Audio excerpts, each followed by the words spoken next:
நேத்து கோயம்புத்தூர்ல இருக்கிற ஒரு கோவிலுக்கு போயிருந்தேன்னு சொல்லி ஒரு வீடியோ ஷேர் பண்ணியிருந்தேன். எதுன்னு தெரிஞ்சதுன்னா, கரெக்ட்டா கமெண்ட்ல சொல்லுங்கன்னு சொல்லியிருந்தேன். ஆனா, இவ்ளோ பேர் கரெக்ட்டா சொல்லியிருப்பீங்கன்னு சத்தியமா நான் நெனச்சு கூட பார்க்கல. ஏன்னா, அவ்ளோ பேர் வந்து பார்த்தீங்கன்னா, கரெக்ட்டா "அனுபவி கோவிலுக்கு தானே போயிருந்தீங்க?" அப்படின்னு சொல்லி கேட்டிருந்தீங்க. ஆமா, அந்த கோவிலுக்கு தான் வந்து போயிருந்தேன். நெறைய பேர் லொகேஷனுமே வந்து கேட்டிருந்தீங்க.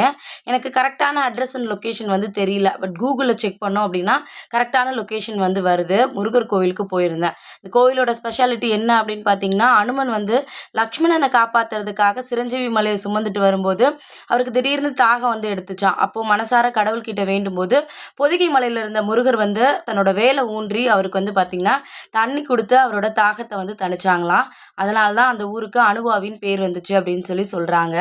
எனக்கு இந்த கோவில் ரொம்ப வந்து புடிச்சிருந்துச்சு. நெறைய பேர் நாங்களுமே போயிருந்தோம்னு சொல்லியிருந்தீங்க. சில பேர் நாங்களும் போகணும்க்கா அட்ரஸ் சொல்லுங்கன்னு சொல்லியிருந்தீங்க. Googleல செக் பண்ணி பாருங்க. கரெக்ட்டான அட்ரஸ் வந்து கிடைக்கும். Thank you.